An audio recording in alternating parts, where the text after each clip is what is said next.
in a friendly, neighborly manner, 24/7, 365, 366 days a year. And welcome to our live stream lecture, which we have every Sunday at 4 p.m. Eastern, where we discuss a particular historical topic that you can vote on here on the YouTube channel. And if you like history, social studies, and the like, consider becoming a member, subscribing, or liking the content. All of that helps our channel grow, and we really appreciate it.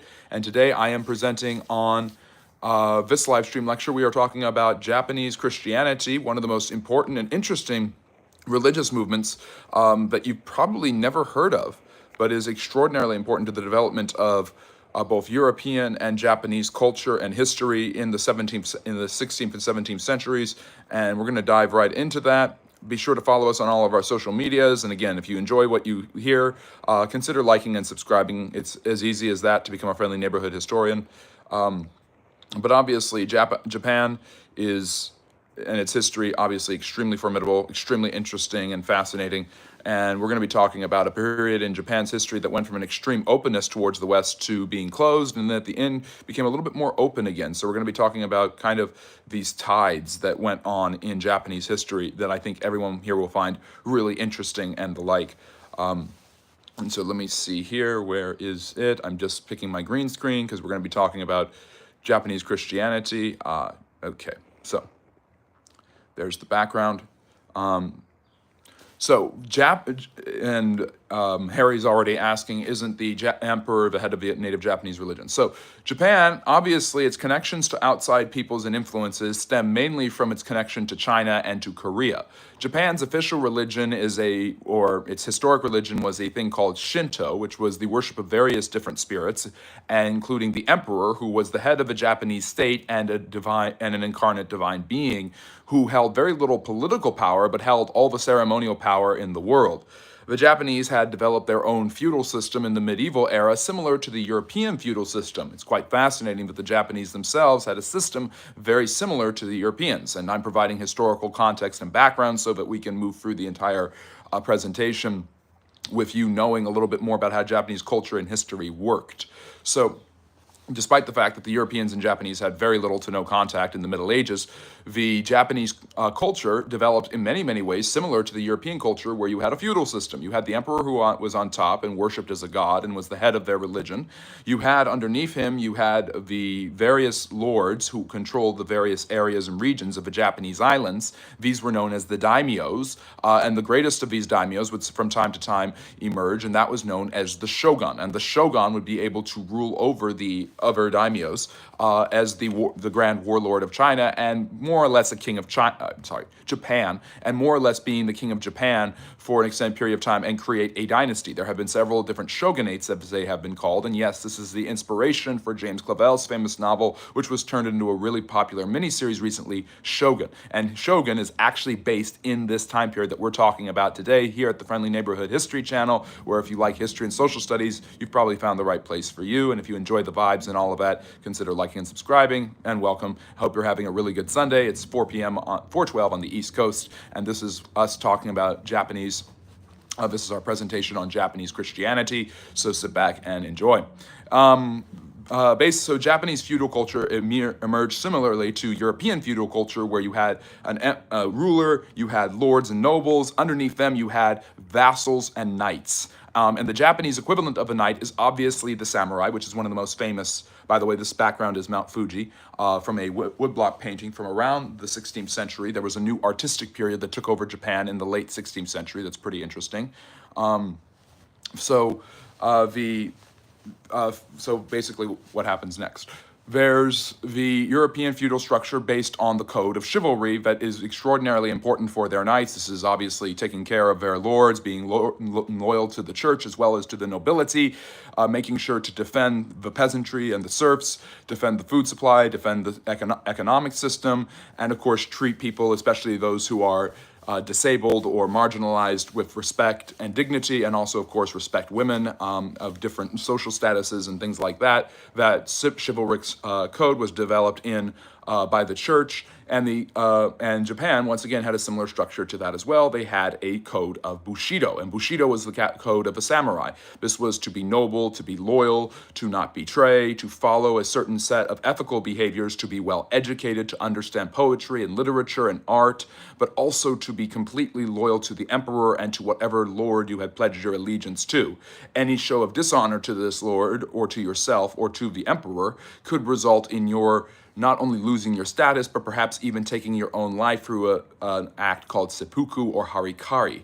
And so this actually inspires the idea of it is good to sacrifice yourself for the good of your emperor, for the good of your lord. And this became popular during the last World War, where you had kamikaze pilots crashing into U.S. aircraft carriers, knowing basically sacrificing themselves so that they could kill as many enemy militants as possible, because that was what you wanted. That was a way that you showed honor. So the importance of protecting the homeland is extraordinarily important to the Japanese, both in the 20th century with that World War and in the Middle Ages and throughout this entire period that I'm going to talk about. Japan is a series of different islands and areas, and the archipelago is often been threatened by external powers, be they the Russians or the Chinese. And so defense of the homeland and protecting the homeland, protecting the various different islands, protecting the people who live there is a huge part of Japanese culture and history, and obviously comes into effect when it comes to how you deal with foreigners. Many Japanese were very, very suspicious of foreigners throughout many periods in their history. Of course, in the 20th century, there was a big suspicion, but even more so in the 16th and 17th centuries when these events were going on, when Christianity was on the rise in Japan, there was a fear of the foreigner bringing in foreign influences, foreign cultures, and foreign religions that will corrupt the native Japanese population and ruin the good thing that the Japanese system has had for thousands of years. That is the imperial system, the feudal system, and the Bushido code. By the way, if getting back to the feudal system of Japan, underneath the vassals and the knights were obviously the soldiers, and but beneath them were the farmers. There's very little farmland in Japan. A lot of the farming for things like rice and stuff like that are terrace farming, where farming is done on the hills. The bottom of Japanese culture and their social class, as opposed to the Varna system in India or the feudal system in Europe, is not peasants and serfs, but merchants, because you could have trade easily, but with a series of islands that requires a lot of fishing. Farming is of a greater value to the people of Japan because their food sources are always in question, especially during this period of time. So, let's see. I will be answering questions probably later on. By the way, for those of you who are just joining us, usually I know you guys are used to my Q&As every Friday and Saturday at 6 Eastern, but right now I'm lecturing on a topic. When I'm finished, I might have some time to actually go into detail and answer some of your questions. So if we have time, we'll see how long this goes, but hope you're enjoying what you're hearing so far. So this is the context, the medieval context that Japan is living in, that is existing in into the 16th century. The Japanese have a lot of suspicion of outside forces and a lot of suspicion of outside forces and outside entities because they have been invaded several times by the Yuan dynasty, the Mongols who controlled China in the 13th and 14th centuries, and so Japan is very leery of outside influences. However, they are also open to trade, to economic growth, and to cultural exchange, and that becomes extraordinarily popular. So that's the Japanese angle and context. Let's give you the European angle and context of what's going on.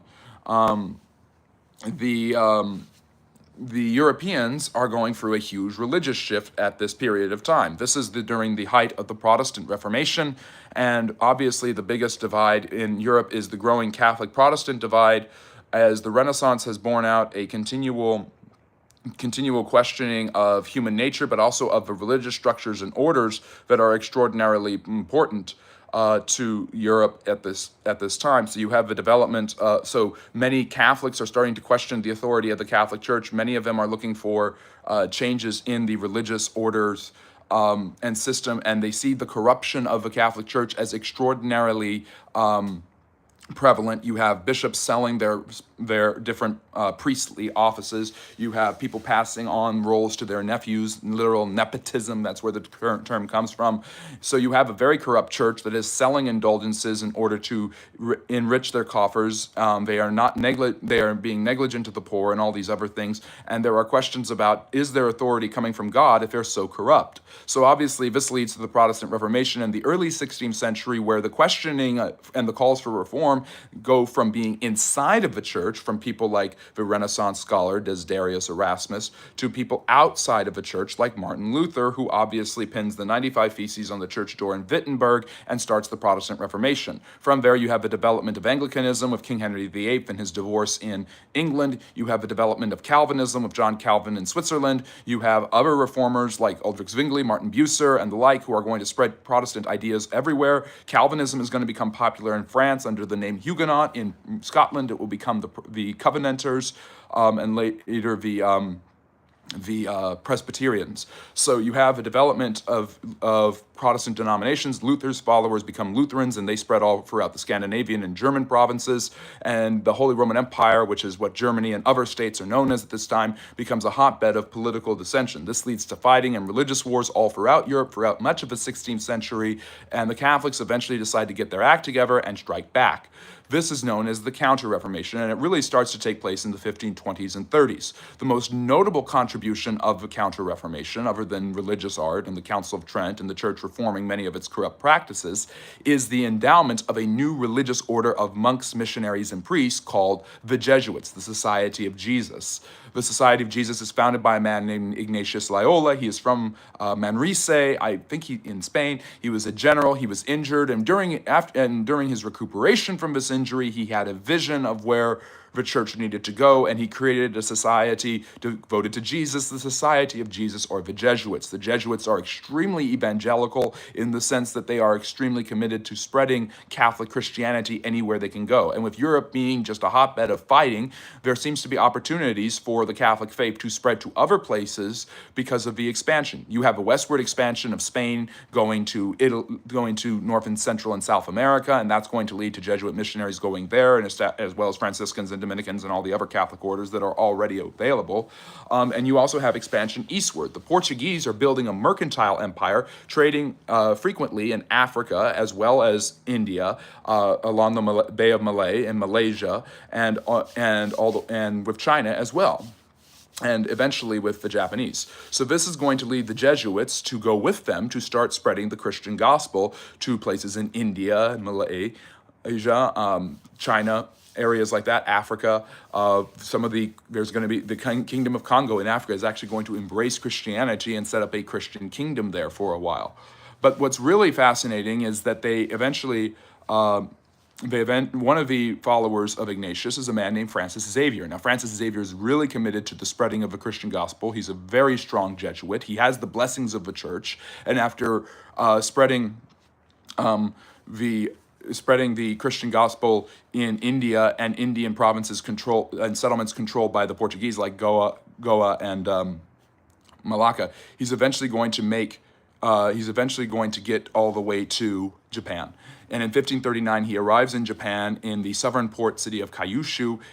In that province, as well as the city of Nagasaki, Christianity is going to become extraordinarily popular and grow with hundreds of thousands of supporters through the decades embracing the Christian faith. Now, the Japanese themselves don't know what to do about this. There is a shogunate that's been in place, but it is clearly in decline. Many native Japanese who want to retain their traditions are extremely suspicious of the Jesuits. However, they are very open to the Portuguese bringing trade. So it's not just Christians arriving everywhere. It's Christians plus Europeans seeking trade, economic gain, and even exploitation. As will happen throughout the 16th century, the Portuguese will go all around the world trading, exploiting, and extracting resources from different areas and creating new trade partnerships with some of the most powerful, prosperous, and intriguing trade partners in history, like the Mughal Empire in India, the Ming Dynasty in China, although that's more closed off, and Japan at this time. So I'm trying to remember the name of the shogunate that's in power at this time. Is it there's a name for it. But so you have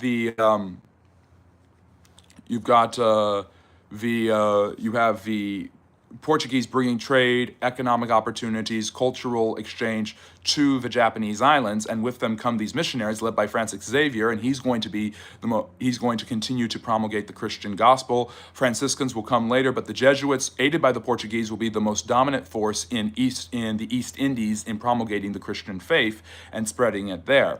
They will also, of course, heavily influence the Japanese, with hundreds of thousands of Japanese converting to Christianity as the decades go on. This is met with resistance from the establishment class that fears Christianity, and the influence of the foreigners will lead to a decrease in Japanese culture, art, and history. They basically see this as a threat to their to the way things have always been. This is a threat to Bushido. This is a threat to their feudal system. This is a threat to the Shinto religion. This is a threat to Buddhism, which is extremely popular. There's Zen Buddhism and there's Amida Buddhism. There's various different types of Buddhism that are very popular in Japan that came over originally from China. Many of Japan's influences actually are Chinese. The name of Japan, much of its woodblock art and characters are influenced by Chinese cultural exchange from centuries and millennia prior. But Japan is not open to Many Japanese are not open to foreigners coming into their land and bringing their ideas with them in the 16th century. So there's this battle going on. There's a rising number of Japanese Christians. There's a big influence of it, especially in the south, especially along seaports, where Portuguese traders bring missionaries with them, and missionaries start schools. They start religious convents, and they start convents and abbeys and things like that. And so you have the development of religion, of Catholic religion, Catholic education, Catholic culture in some of these towns and seaports and cities, and Christianity is slowly but surely becoming a significant minority of Japanese people. And now you have Japanese families who are Catholic and are having children and are baptizing them in the Catholic faith. This is anathema to the Japanese to the main traditions and culture of the Japanese empire.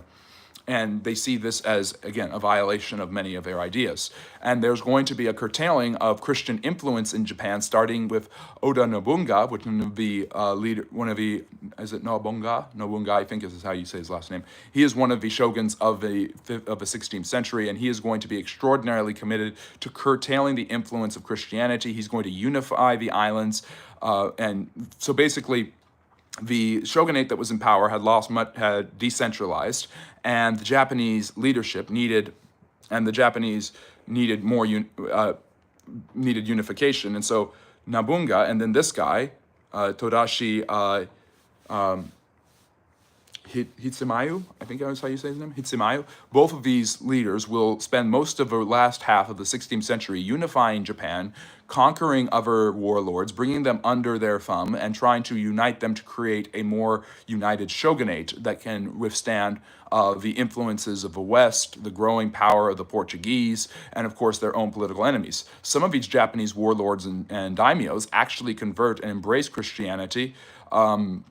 Some of them are not very interested in it, and some of them think that it's an outright abomination for them to be coming into their land, violating their principles, and becoming direct threats to Japanese culture and history, like I mentioned before.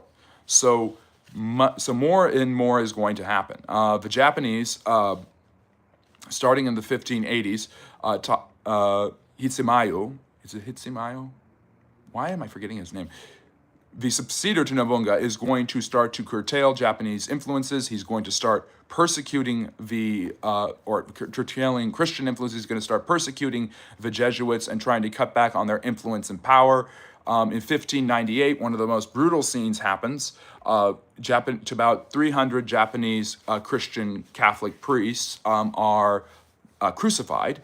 As crucifixion was knowing very well that was the central message of the Christian faith, the Japanese government starts to crucify people who they believe are spreading this Christian gospel around and undermining Japanese society. So Hideyoshi and others will persecute the Christian church. You've got the Nagasaki. You've got this occurrence at Nagasaki where about 300 Catholic priests are crucified in extremely brutal fashion in 1598. And it's clear that while Japan had been open to Christianity and the influence of the Portuguese in the 16th century, the 17th century is going to be extraordinarily different. And that comes about because of the rise of a new shogunate that will unite the people. So Japan has really not been united. The shogunate that was before has kind of crumbled, and despite the reunification in the 1580s, there's not a shogun to lead the people. Until Tokugawa Ieyasu. In 1603, he rises to power and becomes the first leader of the Tokugawa shogunate, which is and relocates to Edo, making Edo the capital of the Japanese people, and this is called the Edo period or the Tokugawa shogunate. There's going to be economic developments, there's going to be cultural developments, new artistic styles will become quite popular and important. Japan will double down on its commitment to its feudal nature. The samurai will gain more and more power and influence. Outside forces beyond just the Portuguese are now influencing. The Dutch are coming to trade. The English are coming to trade. Slowly but surely, Japan is becoming more and more influenced by outside sources. But fearing the rise of the Catholic Church, the influence of the Jesuits, and the Portuguese trying to take over his islands, Tokugawa Ieyasu and the Tokugawa shogunate is going to do everything in its power to completely destroy the credibility of Christianity and Christianity on the islands. In 1614, they ban Christianity. They make Christianity an illegal religion and they drive it underground, and it will remain this way for 250 years. This means that hundreds of thousands of people who have been persecuted before, some of them in some of the most gruesome ways possible, such as being dipped in oil until they recanted their religious beliefs. This is an image of Christian martyrs and being persecuted in Japan. Sorry, I'm losing my train of thought. This persecution is rampant, it's common, it's going to become even more intense, and Christianity is going to be driven underground. And the way to make sure that you don't get Christianity, particularly Catholic Christianity, influencing your islands is to ban outside influences, because if the Portuguese and the others are allowed to continue trading and bringing goods and services to the Japanese that they get from India and China and Macau and all these other places, and the Dutch coming from Indonesia and other areas in the East and South in the East Indies and South China Sea, you're going to be getting more and more. You're going to get more and more missionaries trying to bring you a Christian faith that you believe is corrosive to your environment and culture. So they see this as an act of imperialism. So in a nativistic spurt throughout much of the 17th century, they start to curtail Christian influences. This leads to the deaths of thousands of people, like I mentioned before, but it also leads to the Japanese doing everything in their power to turn insular towards themselves. Insularity is a common human feature. It's not just in the West, where people see someone who is different or has a different culture and they draw back in fear. This happens all throughout human society. The Ming Dynasty had already started to practice it in China. This will lead to the decline of the Chinese Empire, and the Qing Dynasty doubling down on it will not make things easier. This will allow the British to eventually overly influence the Chinese in the 19th century and basically bully them. The Japanese might suffer a similar fate if not for what happens next. The Edo period lasts for 265 years. It is an extremely successful, extremely powerful era in Japanese history, and obviously it is one that is extraordinarily nativistic. Catholic Christians, have all of their church services terminated. They are not able to celebrate Mass. They're not able to do any of those things, so they are driven underground, many of them still holding on and practicing their religion, passing it down from generation to generation, despite the inability to actually worship openly. So there's no tolerance, there's no religious tolerance in Japan for Christianity. There continues to be Buddhism and, of course, Shinto. The Japanese emperor is continually worshipped as a god. This will continue until the 1940s, by the way, with Hirohito after the end of the last World War, where he basically says, I'm not a god, quit killing each other and quit dying for me, which he could have done years before, but I digress. So if you've caught on, you've noticed that the most important thing to Japanese culture, to the understanding of Japan and how it sees itself in the world, until at least the end of World War II, or what I call World War III in 1945, is the influence of Japan itself. You have a series of islands that are constantly being challenged by a much larger opponent right across from them in China. And you have a geopolitical situation where they are very weak comparatively to the Chinese at certain periods. And there is a desire and a need to preserve the sanctity and transparency and strength of their islands, because otherwise they may be swallowed up by corrosive and nefarious enemies like the Chinese and like the Portuguese, like the Jesuits, like the Catholics, like the other Protestants, like the other Christians, the Protestants, and like the rest of the Europeans. In 1639, the shogunate draws the final and most important line when they ban all Western trade, all Westerners are not allowed to come into the country. They shut down their borders, and the only trade they allow is with the Dutch. The Dutch have gained a good reputation with them, and the Dutch are extremely active in the South China Sea. They will eventually colonize Indonesia and control it for centuries. This is also during the Dutch Golden Age, when the Dutch are extremely economically and politically prosperous. And if you want to learn more about that, go and watch one of my live stream, I think from like 3 or 4 weeks ago, where I discuss the importance of the Dutch Golden Age and talk about their relationship with the Japanese.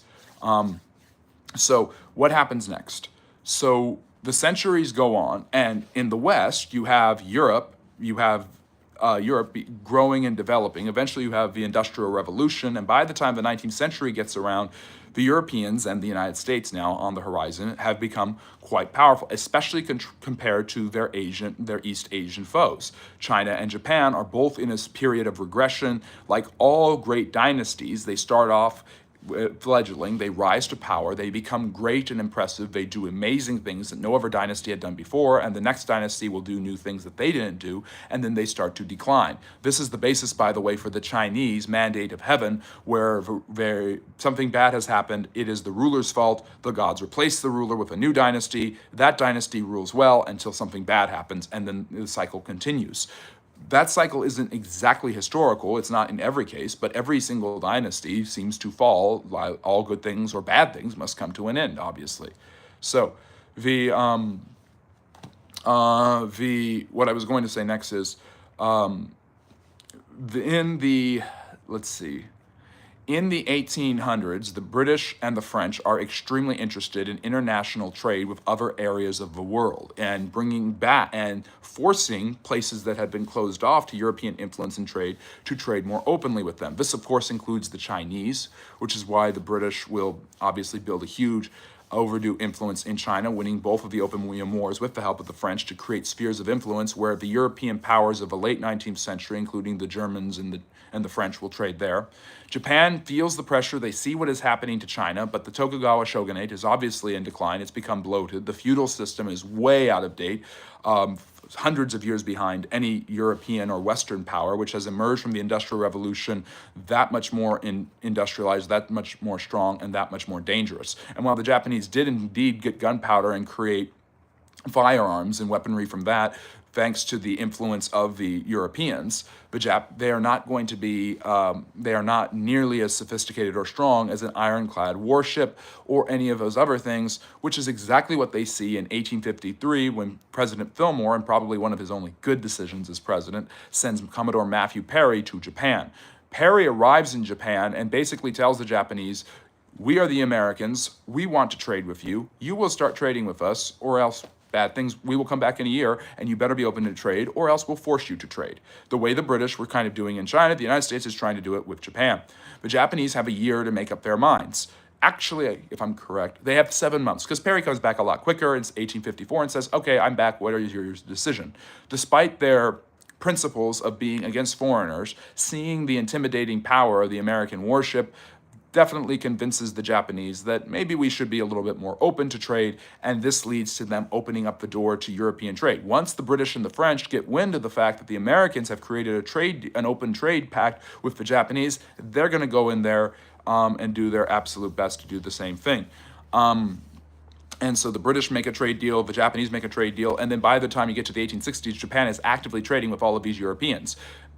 And slowly but surely, Christianity is peeking through the door and trying to send back missionaries. The Japanese look at all of the European powers and the United States, and they say, we are significantly behind them, we need some sort of reform. This leads to the revolution that overthrows the Tokugawa shogunate and ends the Edo period in 1868, when the emperor, who can do this from time to time and has in Japanese history, steps out of his comfort zone as a god, worshipped but ceremonial in his power, to oversee the entire Japanese government. So the shogunate is ended. This is the last shogunate, by the way, and the emperor, a man named Meiji, decides to create a revival and to embrace Western ideas.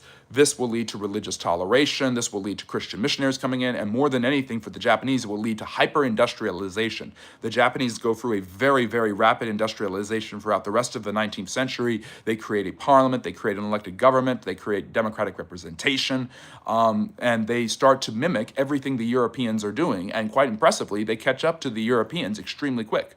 They are very, very good at industrialization. And the proof is in the pudding. In 1904, they absolutely eviscerate the Russians in the Russo-Japanese War, and surprising a much larger Russian army, a much larger country, a much larger empire. Japan has proven to almost everyone that they are a significant imperial threat and are here to stay, which they certainly will for the next 4 decades. So this also brings back a revival of Christianity in Japan, because now tens of thousands of people come out of the woodwork saying, we have been practicing this secretly. Missionaries come back, schools, convents, monasteries, churches are opened and rebuilt and things like that. And Japan will be forever tied to Western societies and Western interests, be they trade, culture, be they economic, commercial, religious, or cultural, for the rest of its history up until the modern day, where the Japanese have become very close with the United States, being the premier ally of the United States in East Asia.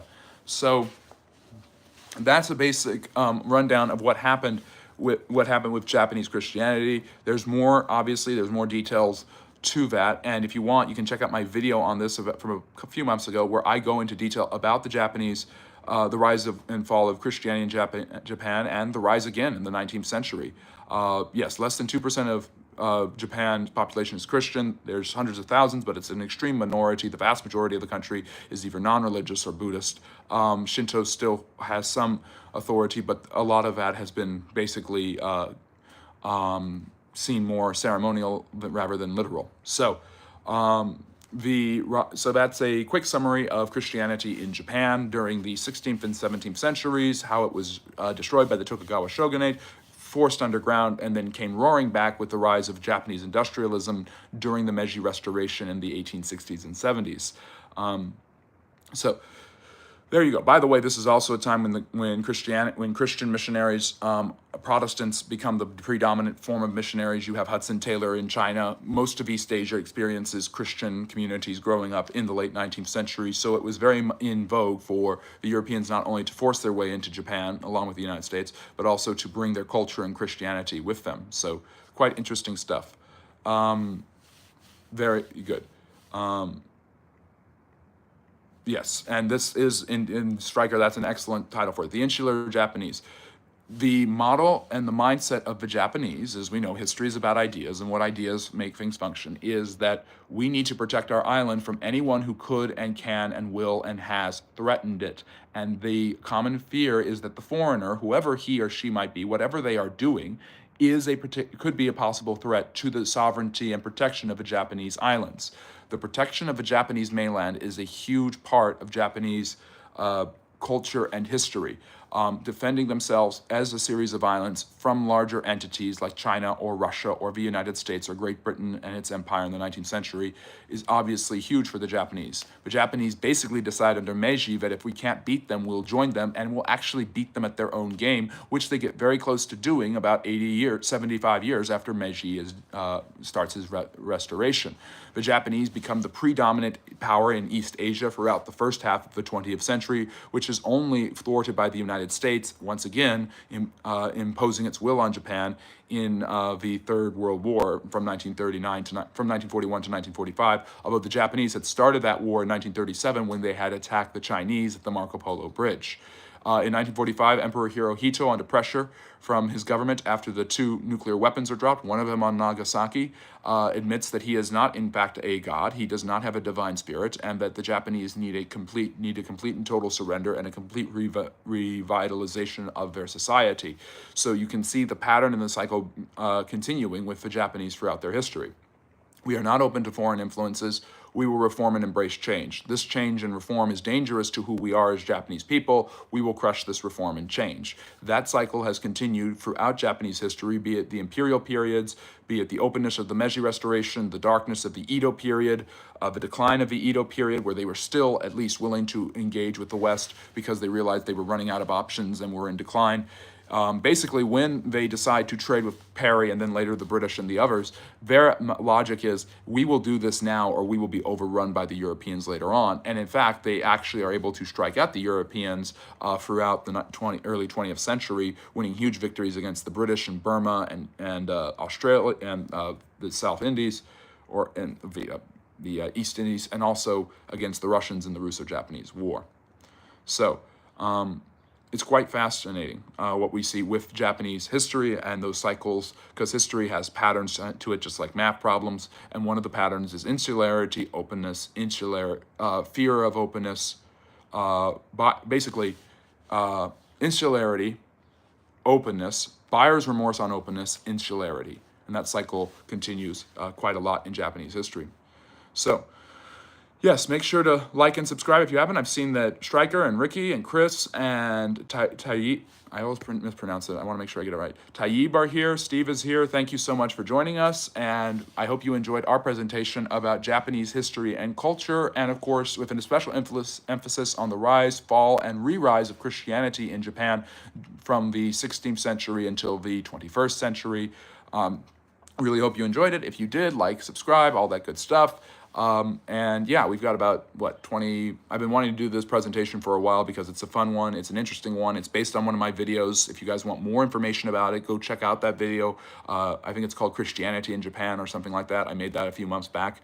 Really happy with that video. So if you like learning about this kind of stuff and you want to learn more, that's available. I talk about Japan quite a bit on this channel because I try to make the focus not just Western history and European stuff, even though I'm a European historian, and even though I'm an American, I'm not going to just focus on the United States or North America. I'm going to talk about other areas in the world. We haven't done a live stream like on South America, and I probably should do something like the Bolivarian revolutions, because I've talked about Africa, I've talked about Japan, I've talked about China.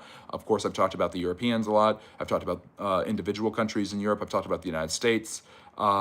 So I should probably do a live stream lecture on the Bolivarian Revolution, maybe even next week. I'll let that be one of the options. You guys get to vote and decide on YouTube if you want me to discuss what topic you want me to discuss for the live stream lec, which we do here every Sunday at 4 p.m. Eastern, following our live stream Q&As, where you can ask me anything about history and social studies on Fridays and Saturdays at 6.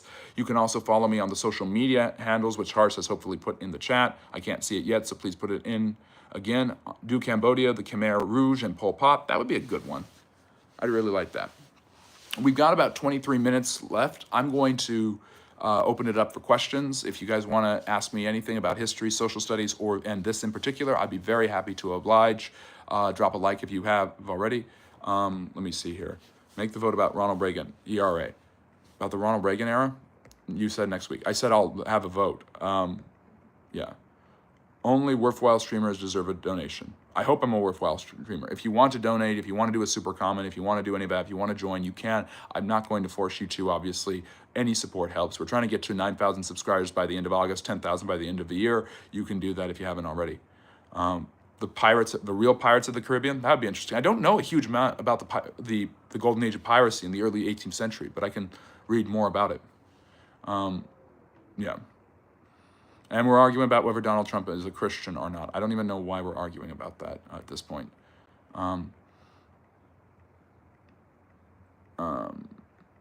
That's nasty. We're not going to allow some nonsense like that.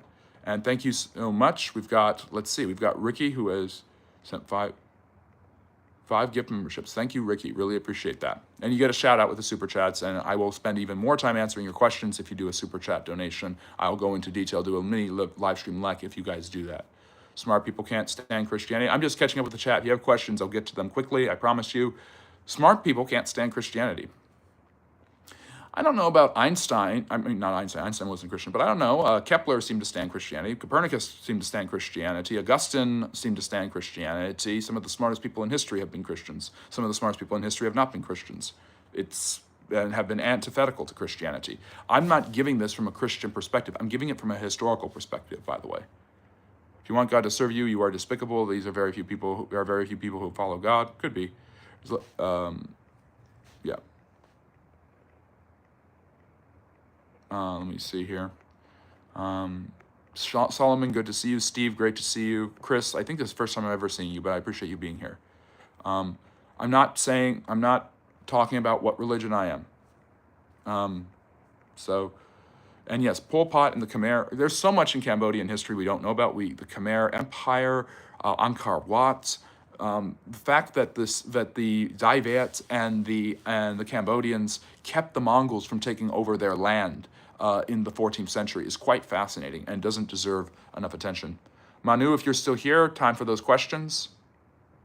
Who were the Byzantines' greatest allies and their enemies, and how important were they? Good question, E-Dog. Oftentimes, the Byzantines would default to Latin Christians being their biggest allies, Western European forces. But after the 1054 schism between the Eastern Orthodox and Roman Catholic churches, you have this fear of that. Oftentimes, the Christians that were supposed to help the Byzantines hurt them. You have the Latin Christian Catholics in the Fourth Crusade, overthrowing Constantinople and creating a Latin kingdom in Byzantium for a few decades. You have the Bulgarian Empire, which was the first to ever use the term Tsar, by the way, who consistently, despite being Christians, Eastern Orthodox Christians too, are a constant existential threat, constantly taking away land in the Balkans from the Byzantines. You have, and their enemies are almost every single Islamic entity, the Mamelukes. I don't know if the Mamelukes really had as much to do with them, but certainly the Seljuks, the Ottomans, every Turkish Muslim entity, the Rashtun Caliphate before them, was completely antithetical to the Byzantines. So yes. Yes, I love the background pics too. I did graduate work at a Jesuit university. That's interesting, Steve. Really fascinating. The Jesuits are one of the most committed to education. They have some of the biggest universities and college systems in the United States. Jesus Christ is coming back again soon. We'll see about that, I guess. Kurgan, very true. Let me see. Let's see if we got questions here at the bottom.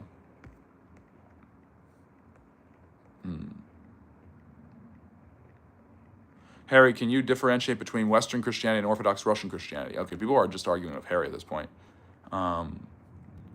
Newton, Pascal. Yep, Christianity came to Japan through the Portuguese. Yes, that's what we were just talking about, Jaden. The Portuguese Jesuits came with the Portuguese traders and set up shop in the region of Kyushu, and then, of course, the city of Nagasaki became ground zero for Japanese Christian activity.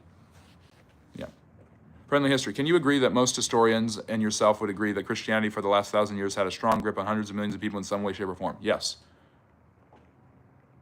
Missionary work is comedy and is Germany. I don't know what you mean by that. Oh, great. We've got Femios, we've got Bendito, we got Dominique. I really appreciate the gift memberships. People getting memberships, you get exclusive content, you get early releases, all of that great stuff. And if you want to see more of our content, you can go to our TikTok where we have it. I'll look that up in a second. Portuguese first brought Catholicism to my state, Goa, in 1504, so I am Indian Catholic Portuguese. Yes, there's lots of Indians who became Catholic because of that. Obviously, Catholicism in India never amounted to as much as Sikhism, Buddhism, or Islam, or Hinduism, of course, but small subsets of Christians have existed in that area for thousands of years, but most particularly after the influence of the Portuguese Jesuits and Catholics. The Jesuits didn't exist in 1504. But the 16th century was a period of great opening up of India to connections to the West, particularly the Portuguese, who went eastward to create a mercantile empire, while the Spanish went westward to create a land empire in North and South America. So yeah, very true, Jaden. To explain where Germans have a reputation for being very rude, I don't know what you're talking about. And yes, make sure to smash the likes button. So do we have any questions about history, social studies, and the like? As Harsh and Harry have not put any social media handles in the chat. Please show some love to my wonderful moderators. I'm really waiting for them to put my social medias in the chat instead of arguing with each other about somebody, Donald Trump, who has nothing to do with what I just talked about for 40 minutes. And yet everybody wants to talk about him all the time. I mean, I saw a really funny video. Thank you, Hars. I saw a really funny video where this guy basically, it's Edgar, Ask America with Edgar. He's got a really funny channel, but he's going around talking to these people who are protesting Trump, and he asks one of them, he says, how often do you think about Donald Trump a day? And this woman's like, oh, way too many times. And he's like, and how often does he think about you? Perspective. I know it's going to be disproportionate because world leaders, obviously, you think about them a lot more than they think about you, but the obsession with world leaders, like there's some sort of set of tie wearing celebrities, is absurdity to me. What question did I not answer? Can you agree that most historians and yourself would agree that Christianity for the last thousands of years has a strong grip on millions of people in some way, shape, or form? I've already answered this. I said yes. Of course, in my state of Goa, lots of Catholics, 48% Catholic. That's fascinating. How big is Goa, Jaden? Because Goa was the main trading port for the Portuguese, and they control it. I think the British took it from them. I mean, the British took almost all of India. Harry, you put the handle, but you don't tell them where that is. Friendly_history1 is indeed Instagram, by the way. Donald Trump thinks about the popularity of his money a lot more than you think. I don't care. I think about my popularity and money all the time. That's why I'm doing this thing. Yes, my mods are indeed great, and they're great at arguing and being wrong, too. Yes, I know. I'm sorry, Hearts. That was probably very disingenuous of me. Because since we've established that you don't know what disingenuous means, we'll just say that everything I do is disingenuous. Okay, questions about history. I never said it helped anyone. I mean, Christians developed the hospital system. Christians rescued children from suffering. Christians obviously support children. Christians support education. Yes, Christians also killed tens of thousands of people in the Inquisition. Christians treated the Jews horrible. Christians treated the Muslims horrible. The Crusades led to the butchery of many other Christians, Muslims, and Jews by Christians.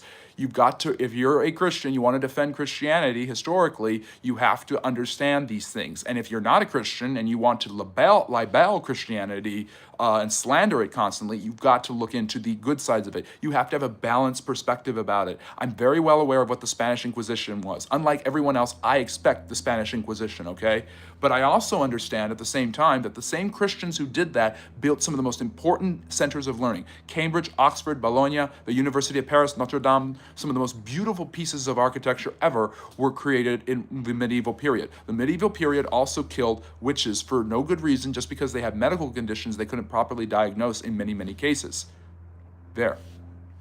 And Zen Buddhism is quite fascinating, and that's what a lot of the Japanese felt in the 17th century, Aussie, and that's why they got rid of it. Goa is the smallest state in India. Portuguese was the first European colonial state in India, last to be liberated by the Indian Army by Operation Vijay. That's fascinating. Thank you for sharing that, Jaden. I love learning more things about history, and I appreciate that. See, I don't know everything, and my job is to learn more about things and to learn more about what people don't know. People say, for instance, and there's myths, and that's why I do myth busting on this channel. People say millions of people died in this event or that event, like, of course, the Inquisition. Turns out it wasn't. I'm aware. You got to be aware of all sides of an issue and all sides of a history going on with an issue, so that you can be properly prepared to talk about it. Easter Island. Any thoughts on the Rongo script?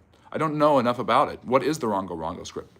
Don't lie about what I said in regards to calling you disingenuous. I called you disingenuous over one thing, not over everything. No, I'm saying because you don't know what disingenuous is, I can be disingenuous about anything. Do you think the Indian subcontinent could have ever been divided up successfully, or would it have always been a mess? You know, the Mughals, the Maratha Confederacy, they were doing just fine handling the Muslim-Buddhist, Hindu divide. Actually, the Muslims didn't treat the Buddhists well at all. They kicked most of them out of the country. But the Mughal understood that they could be a Muslim majority in government, but also a minority of the people in the country were Muslim, so they had to, in their empire, give a lot of religious toleration to the Hindus. I don't think they forced the Hindus to pay the jizya. And that's huge, because most Muslim entities force non-Muslims, if they don't want to fight in the military or convert, to pay the jizya, which is the tax that's paid. Christians have paid it for centuries. Jews paid it. Every religion paid it. But I believe the Mughals in India realized that their position was so dependent on the Hindu population of the subcontinent that they said, you know what, we're not going to force you to pay it. Fact check me if you will. Steve's probably already doing it. So I don't know if they should have divided. They should have divided India or not. I don't know. I don't know that the British, there was any real solution to that. The problem, and I'm going to be fully transparent here, the problem that I see is when you have a region with religious differences, it's not about the religion. If you take the Jews out of Israel right now, and you take the Christians out of the Middle East right now, and you leave just the Muslims, Sunnis and Shiites will be fighting each other, as they did throughout the 16th and 17th centuries, right around the time of what's happening here in Japan. So, and Hindus have fought with others, and there's violent forms of Buddhism. The Amida Buddhists in Japan were a violent sect of Buddhism, which were known for making assassins and stuff like that. Christians in Europe killed each other for hundreds of years, fighting each other. Catholics and Protestants had the holy wars of the 16th and 17th centuries, right around the time of this. So it's all understandable that it's not always about religion. Sometimes it's about politics and power. And I think that you have, throughout much of Indian history in the last 500 years, you have the Muslims being in the minority, but having more political power, more economic power, more education, things like that, similar to how the Shia are the minority of Islam, but they have had many of the more educated and developed areas in Islamic history. So there you go. My pleasure, Ozzy. And you're making me want to learn. I should have contacted Friendly History. Friendly History, my email is friendlyneighborhoodhistory@gmail.com. If you want to get into a longer diatribe with me, you can do that. Do you know anything about the Syrio-Malabar Christians of Crielle? It's said that it was brought by St. Thomas. Is that true? The rumor is that one of Jesus's apostles, Thomas the Doubter, went to India and created the first Christian churches there, and that church is claimed to be the first original Christian church, just like the Catholics and the Orthodox do. I don't know much more about that. I don't know how much of it is true, but when we were in Palestine in 1947, the Americans thought we were the entire problem and made us leave. As soon as we left, it's got 10 times worse, because at least when we were there, there was a government, there was an actual legal authority. You know that the British screwed over the Palestinians by selling the Jordanian area, which was supposed to be their state. The Palestinian Arabs were supposed to have Jordan. The British gave it to the Hashemites. So that's why that mess happened. So, I'm sorry, Harry, but it's not just all British good, everyone else bad. The British did tons of horrible things in their history, and tons of interesting, incredible things, but not always great things. There was a court system, there was a police system, so it could be somewhat contained in the violence, but as soon as we left, did that fall apart. Have you heard of the immovable ladder in the Church of the Holy Sepulchre? Yes, I have heard about the immovable ladder. I don't know why it's immovable. I mean, you guys can go back and forth about religion. This is not a religion channel. I'm talking about something historical, and yes, it happens to be about religion. And those of you who don't like religion, don't worry about it. I appreciate you watching and enjoying, hopefully. I'm not trying to push religion onto you. I'm not trying to push, oh, the poor Christians in Japan got mistreated. The Christians did horrible things to Native Americans who didn't want to become Christians. I know all of this. I'm speaking from a historical perspective about what happened in history, and I'm talking about something that you don't know about, a lot of you, that is Christianity in Japan. Why were the Yakuza allowed to set up offices in public for so long? As a criminal organization, sorry if you already answered. No, I've never answered that question. I've never been asked that question. It's a good one, Ricky. I don't know exactly.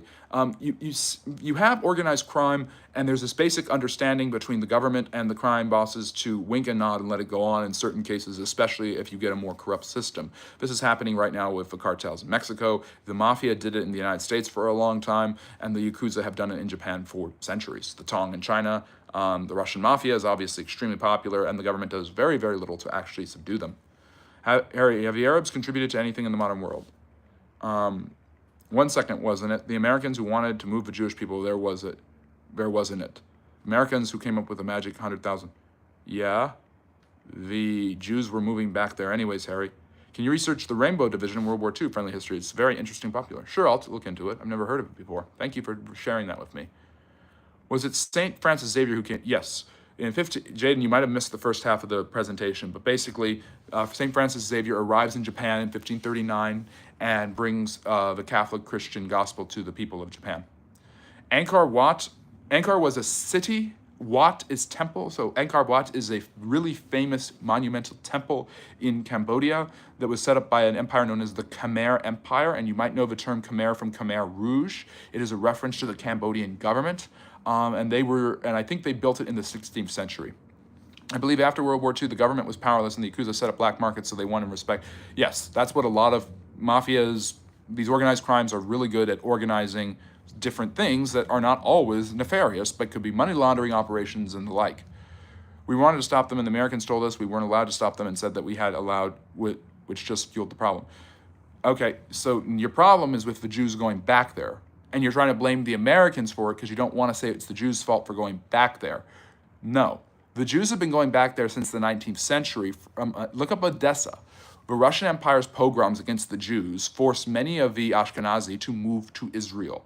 at least to want to go back to Israel in the late 19th and early 20th century.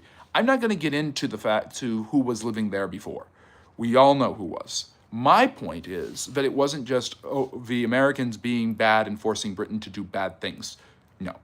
The British themselves said that the Jews needed their own land. Balfour was writing that long before what you're talking about. I have heard of it. I just don't know a huge amount about it. The Church of Holy Sepulchre, I believe, it's in Jerusalem. It's the church. It's supposedly where Jesus' tomb is. It's supposed to be a garden. His body is preserved here in Goa. Catholics attend the Mass here because he's a saint. Relics, things like that, very popular in Catholicism. That makes sense, Jaden. Around 2018, I was researching Zoroaster. I Googled how many Zoroastrians were in Iran. Dead set, it said, is that 144,000 practicing? Interesting. Yeah, Zoroastrianism, the god of fire, Zoroaster. I think Zoroaster is the name of the prophet, and the god has a different name. He's the god. He's the ancient Persian god of the fire, and the different Persian empires worshipped him until Islam came. Are you saying that Christianity hasn't helped the foundation of the Western world, individuals, and created freedoms for all in human history? I'm saying that it has, and in certain cases it hasn't. The women who were killed in the Salem witch trials didn't enjoy those freedoms. I'm sorry. I have to be honest about this stuff. I understand where you're coming from. Yes, has Christianity benefited the world in many, many ways? Absolutely. Not going to argue against that. I'm not a complete skeptic about all of this stuff, but I'm going to look at the historical and I'm going to say the good and the bad. I get in trouble because I attack Islam and certain Islamic historical claims on this channel, but I'm going to talk about the good Islam did. I'm going to talk about the golden age of Islam as much as I'm going to talk about the fact that, it's very, very obvious what Islam is doing now in the Middle East and where that comes from, Wahhab Islam and stuff like that. You keep saying you don't want to discuss religion. It's like it's going in one ear and out the other with this guy. It's going in and out the ear with everyone. It's not that I don't want to talk about religion. I want to talk about it in a historical context. People don't like that because they want me to say, I believe this about this thing, when I'm just talking about the history. The history is just the facts. You want me to add value to those facts. But has Christianity been more beneficial than negative? I would say it's more beneficial, but I'm going to talk about the negatives too. There you go. Ahura Mazda. Is Ahura Mazda the god or the prophet in Zoroastrianism? Yes, Ahura Mazda. Freddie Mercury was a Zoroastrian, the famous singer from Queen. Inspiring Philosophy did a video about the positive effects of Christianity. There are definitely positive effects of Christianity. I'm not saying that they're not. And thank you so much, No Way Affiliated. Really appreciate you and all you give to this channel. You're the best. Did you have something you wanted me to say, a question you wanted me to answer? I'm here for you. Ottomans were in decline, and they did some strange things as well. Yes, that's true. The immovable ladder is a ladder that was put there. Then the church was given to the governance of the three main Christian churches who don't agree on anything. But the rules, you mean like the Trinity? You mean like Jesus dying on the cross and rising from the dead? They don't agree on anything? That's editorializing. But the rules say that all of the three churches must agree before anything can be changed. And so because they can never agree, that's funny. That part's funny. Maybe they don't agree on discourse. Horses dramatically transformed the Native American culture across Green Plains and the Rocky Mountain regions. Yes, brought by the white man. Did one branch of Aryans come to India and make the Vedic Hindu religion? The other way went to Iran? Yes, in some ways, yes. About 1,500 years before the birth of Jesus, and I'm saying that because I use BC and AD. Thank you so much. I really appreciate you in No Way Affiliated. I hope you're having a great dinner, and please let me know what you're cooking because I'm sure it's yummy. But Jaden, to answer your question, yes, about 1,500 years. You'll like my video on the case system that I made a week ago. But the Indians developed the Indo-Aryans settled in the Indian region around the 1,500 years before the birth of Jesus. And I'm only using that because BC, but they developed the writings of the local cultural religions, which were obviously the foundations of Hinduism, and that became the Vedic period, where not only was the Hindu religion practiced, but written about in formal views, about 1,000 years before the final compilations of the Old Testament. Horses dramatic are part of the Old Testament, at least. What of the Ark of the Covenant being in Ethiopia and the extremely pious Ethiopians? I think it's a historical conspiracy theory. It'd be interesting if it was true. What I do find fascinating is that ancient church in India that's built into the dirt. It's incredible, and it's like 1,800 years old. Zoroaster was the prophet Ahura Mazda, the god, the Mithras cult too. Yes, Ahura Mazda. I just love that name. Sounds like a car. Good evening, White Widow. What's not true, Big Stack? What do you think happened to the Mayans? Probably died out, similar to the Indus River Valley people I was just referring to indirectly. I'd say they probably died out, and you had climate change impacting them, flooding, things like that. Isn't it mad how the horse and carriage industry worth billions completely collapsed within 10 years of motor cars becoming a big thing? Yes, just like the big fat TVs. Nobody wants to make and sell big fat TVs except for retro people who want to set up 90s throwbacks for some reason. I'm sure that'll be a thing in 10 years. You've already got speakeasies with 1920s vibes everywhere. So, yeah, the Vitas. Just to ask, for another week's presentation, have you ever done a presentation on slavery in the United States? Yes. No, it's okay. No, it's okay, Big Stack. I just am wondering what I did, what I said that was incorrect. I'm not questioning you. I'm just wanting to know. Do you know the Battle of Rosslyn Glen? Sounds like it's in Scotland. Grilling pork chops and boneless red pepper, Italian chicken, and having macaroni salad and corn. Oh my goodness gracious. Sounds so good. Okay. Is that why pre-Christian Europeans and Indians have similar gods, Zeus, Thor, Indra? I think it's why the Yamaya culture these gods. I don't know how similar they are. There are obviously are parallels, but most polytheistic and mythological societies which developed these gods had deities that were fallible, but were also extremely overpowered, basically. Oh, okay. No worries. Thank you, Big Stack. Yes, I went to a hidden speakeasy last night. It was a lot of fun. Have you ever done a lecture on the 30 Years' War? Yes, Westphalia. In fact, I think, Harry, you were the one that recommended I do it, and I did do it, that one. I should, let's see, 100 Years' War I've heard, Ronald Reagan, and I'm going to put, because I've got many good suggestions, I'm going to put the Khmer Empire in there. Have you done a lecture on the Year of the Four Emperors? That'd be a good one, too. Dang, these are all good topics, but I can't do every single one of them. At least I think Woodrow Wilson isn't C tier. Yes, that's hilarious. I don't care. All right. All right, so we're at 61 minutes. We're just over. Oh, we got 2 more questions coming in, and it's from Tayyip, so I got to answer it. Was the battle... Am I saying your name correct, by the way? I really hope I am saying it correctly. Was the Battle of Britain fought between England and Germany, but strange how both governments are on good terms? 80 years later, let bygones be bygones. I mean, the United States literally rebuilt Japan after the war and forced them into an American-like constitution, and Japan became the biggest ally in East Asia, and the United States killed hundreds of thousands of people in Hiroshima and Nagasaki and the firebombing of Tokyo. So, yeah. Ever done anything on Section 731 in Mongolia? I know about Unit 731. That was the Japanese prisoner of war program. I didn't know that was. I thought that was in China. Is that the same thing as sections is Unit 731 Section 731? There was a Friar Abernathy rumored to be a Knights Templar at 3 consecutive battles around 1306. Interesting, and that's the Glen battle. Fascinating. Rosalind Glen. No worries, White Widow. It's good to see you. It's good to have you here. Oh, okay. I'm glad I'm saying your name right. Why couldn't Netherlands Denisovanians erectus couldn't make emperors like Homo sapiens? Oh, Neanderthals, Denisovanians erectus couldn't make empires like Homo sapiens, although they lived longer than Homo sapiens and coexisted with them. I don't know exactly why the Neanderthals died out. I'm not an expert in anthropology. I think from what I understand, one of the reasons that Homo sapiens were able to survive was getting tired of being itinerants and eventually settling on developing farming, communal systems, and civilizations around that could protect their farms.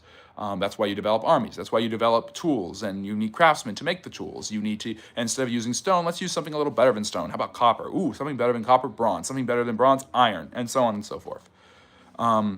It was worse than what the Germans did in World War II or World War III, sadly. I think it's World War III, technically. But yes, I've heard that. I mean, the Japanese, there's a reason that Hideki Tojo was executed. The Japanese did some awful things in that war that's not talked about. The Soviet Union did some awful things. And yes, the British and Americans did some awful things too. It's not just the Germans, and the Italians used chemical weapons in Ethiopia. There you go. Have you ever done the lecture on the Year of the Five Emperors or the 100 Years' War? So this is Roman History 101. I've done an entire series on Roman emperors. You guys can go check out. I do short content every day, long-form videos Mondays and Fridays. By the way, I'm going to need you guys to vote on my long-form video tomorrow. I don't know exactly what I'm going to talk about yet, so I'm going to have you guys vote on certain topics. I'm going to put a poll out after this.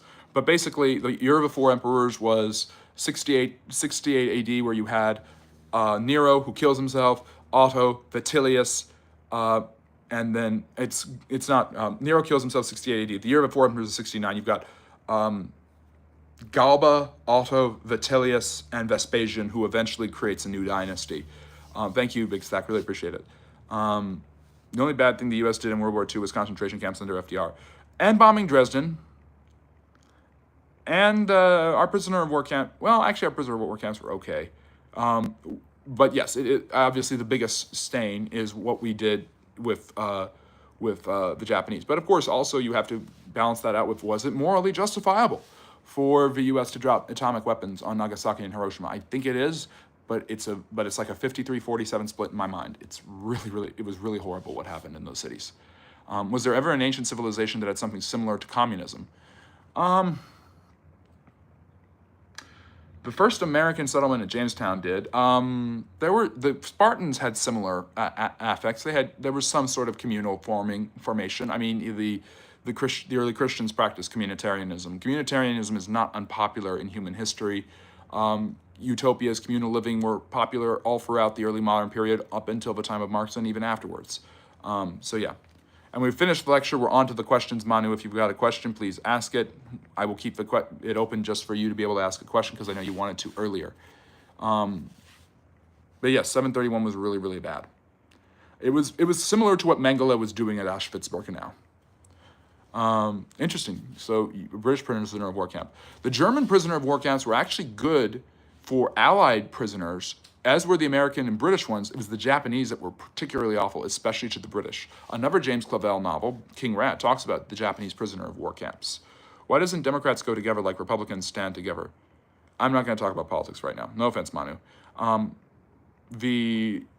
Both parties do this. It's an interesting thing I see all the time. The Republicans are all saying, they stand together, we don't stand together. And Democrats are all saying, they stand together, we don't stand together. And all it is trying to get people to buy their agenda and do whatever they want.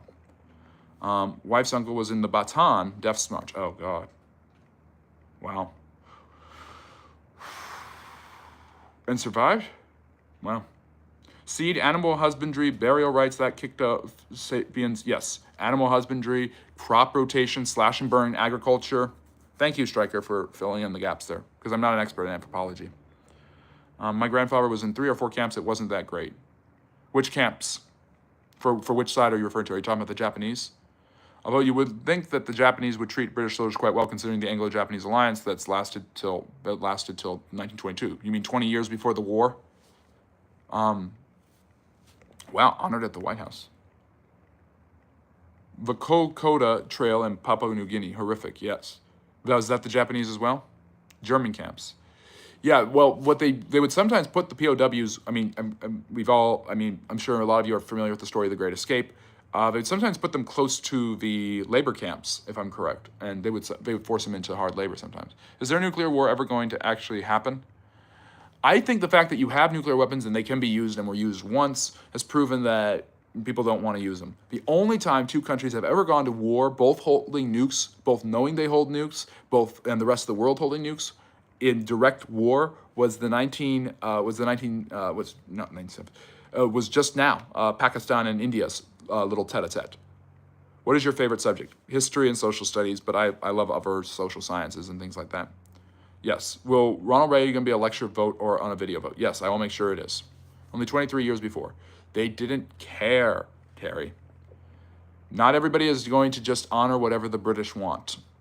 Like me. Because I'm an American. All right, I'll take one more question.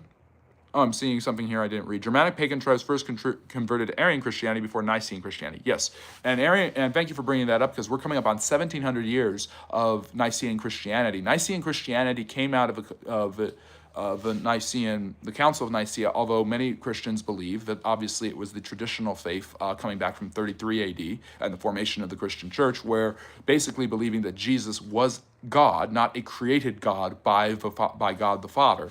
And this is the linchpin of the Christian faith. The Nicene Creed is the creed that almost all Christians believe in, and to one extent or another, Catholic, Orthodox, Coptic, and Protestant, and evangelical, non-denominational, whatever you want to say. So Germanic pagan tribes were Aryans, and there were many Aryans at the time of the 4th century and 5th century. And yes, those Aryans, led by Alaric, destroyed the Nicene city of Rome, because Christianity had really taken over the Roman Empire in the West in 410. 325 AD, yes, 1700 years ago. Kevin showing off the all of the great badges he's got.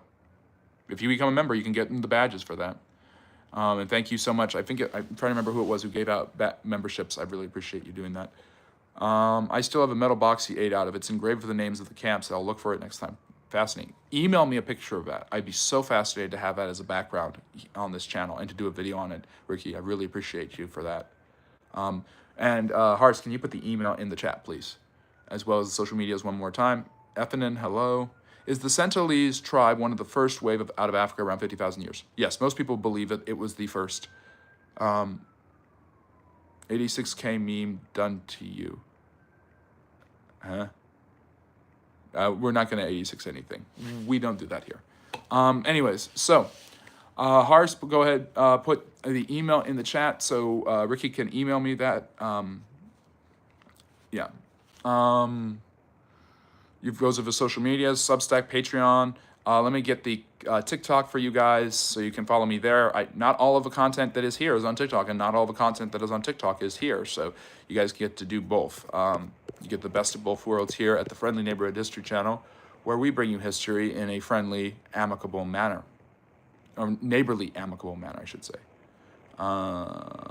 TikTok, TikTok, TikTok, TikTok. TikTok, TikTok, TikTok, TikTok. Oh, here we are. Yep, there it is. Friendly History on TikTok. You can follow me there and get some more stuff. Yes, Mohammed, okay. friendlyneighborhoodhistory@gmail.com. If you want to talk to me about something, suggest ideas for the channel, offer animation services, whatever you want to do. If you just want to have more of a long back and forth with me about a particular topic you don't agree on or something like that, please email me there. Please email me at friendlyneighborhoodhistory@gmail.com, and I'm going to put that as the pin. That'll help you, Ricky. But if anyone wants to give me suggestions, give me advice, and have a longer conversation, I've had some nice conversations with Simon the Bunny, our great moderator there. Yeah. Oh, but 86,000 seconds meme? Oh, geez. Mohammed, you would like my videos on it. Well, no, you wouldn't like all my videos on Islam. You would like my Islam from video where I talk about the early history of Islam. Why isn't time travel possible? Oh, boy. I mean, the best thing I can say to that is a BS answer where basically I give you time travel every time you're here because I take you back in time. But in all seriousness, I mean, a lot of people think it's because I'm trying to remember geez, now I'm blanking. It's mainly because of paradoxes and duplicates and changing the timeline, messing up everything. Yeah, you can theoretically travel into the future. You just can't travel back in time. But you can travel back in time with us every Sunday at 4 p.m. Eastern for our live stream lecture, which we're just wrapping up right now. And you can come and ask me anything about the past on Fridays and Saturdays, and check out the long form videos Mondays and Fridays at 8 p.m. Eastern. Vote today to find out what that video will be, my topic for tomorrow. And we also have, of course, short videos dropping every day, hopefully. Okay, we're not going to be afraid of anything. Were the Syro-Malabar Christians in Krilla Thomas Christians more Nicene? I'm not sure. They existed before these things, so it's not 100% sure. My guess would be yes, they were, Jaden. You stay in space long enough and don't keep up Earth news and come back, you won't age much? Okay. And by the way, today is the anniversary of the moon landing, so go check out my video about that. All right, take care. Have a great week, everyone, and I will see you back here Friday, 6 p.m. Eastern. Follow us on TikTok. Follow us on the social medias. Email me if you have questions or comments or information you want to provide me, longer back and forth and all of that stuff. And check out the long-form content Fridays and Mondays and short-form content every day. Take care. Have a great week, and remember, love history. Bye-bye now.